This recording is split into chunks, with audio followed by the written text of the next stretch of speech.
The night air over London in November 1688 is thick with fog and rumor. Church bells toll in the distance, not for a funeral, but for a kingdom holding its breath. Somewhere along the Thames, a king is awake, staring at maps and letters, sensing that the ground beneath his throne is beginning to shift. Across the Channel, an invading army prepares to land, not to conquer England, but astonishingly, to save it. No great battle will decide the outcome, no single stroke of a sword, and yet, by the time the winter ends, England will have a new monarch, a new system of government, and a new idea at its heart, that a king may rule, but never without the consent of the people's representatives. This is the glorious revolution, and it will quietly change the course of the modern world. England in the late 17th century is a nation scarred by memory. Only 40 years earlier, the country tore itself apart in civil war. King Charles I lost not just his crown, but his head, executed in 1649 after defying Parliament.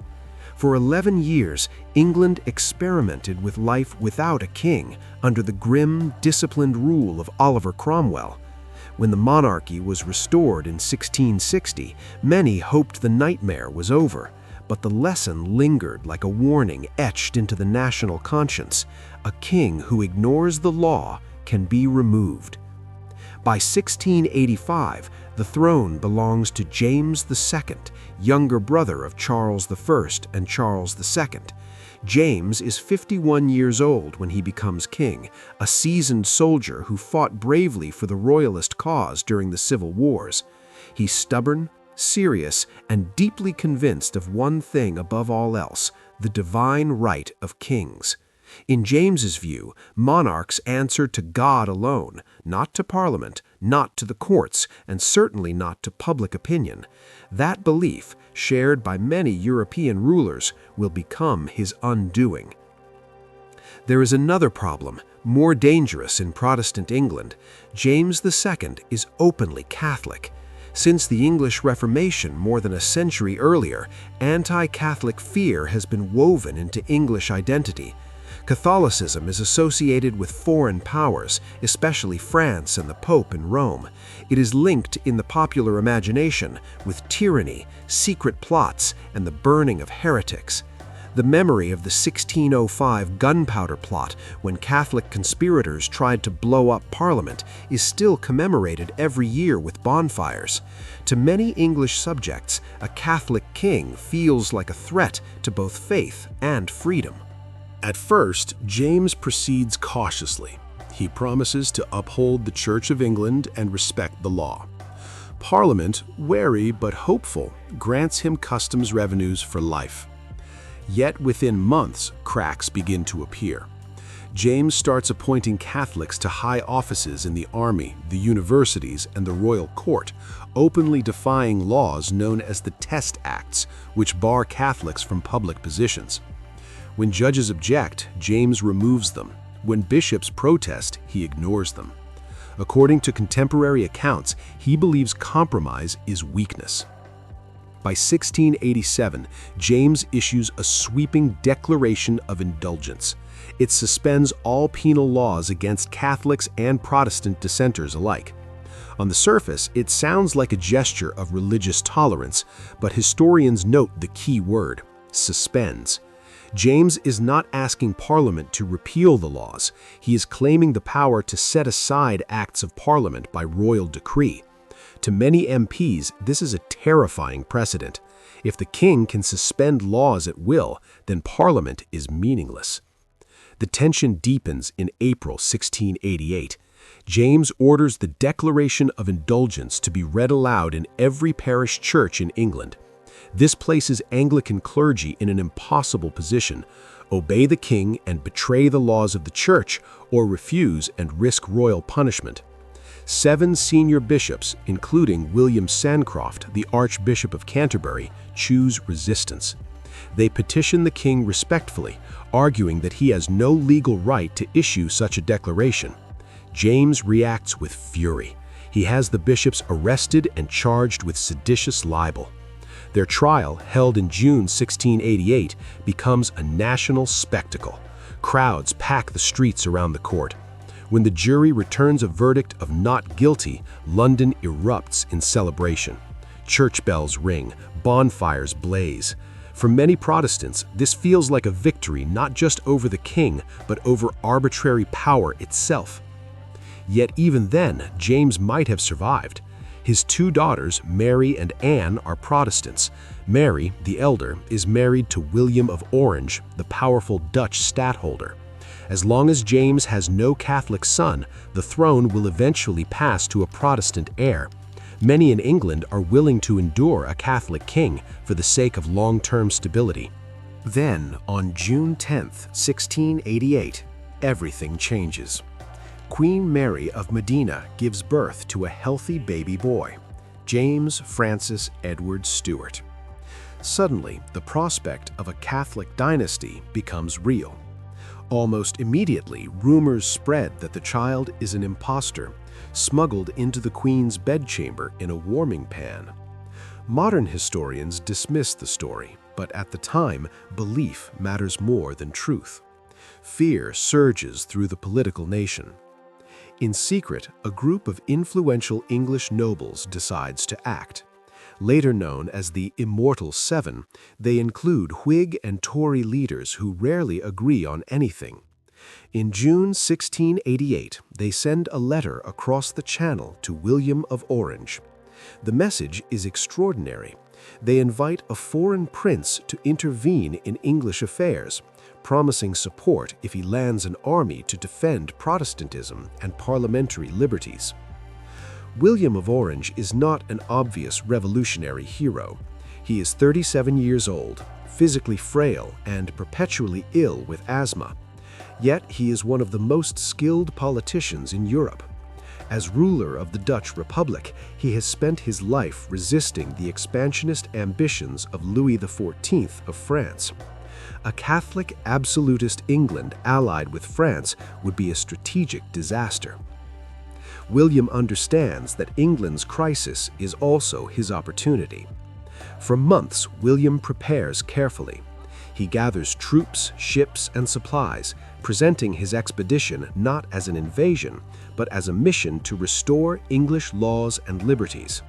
His declaration, printed and distributed widely, promises to call a free parliament and protect the Church of England. According to surviving copies, it avoids any explicit claim to the throne. The message is calculated to reassure, not alarm. On November 5, 1688, an anniversary heavy with symbolism, William's fleet lands at Tor Bay in southwest England. The date marks the failure of the gunpowder plot 83 years earlier. William steps onto English soil beneath a banner that reads, "For the Protestant religion and the liberties of England." The landing is uncontested. James's army, large on paper, is riddled with doubt. As William marches slowly toward London, something remarkable happens. James's support begins to evaporate. Officers defect. Noblemen change sides. Even James's younger daughter, Anne, flees London to join the opposition. Most devastating of all, John Churchill, a trusted general who will later become the Duke of Marlborough, deserts the king. James reportedly weeps when he hears the news. The crisis reaches its climax in December. James, increasingly isolated, attempts negotiations with William, then panics and decides to flee. On the night of December 10, 1688, he slips out of London with his wife and infant son, heading for France.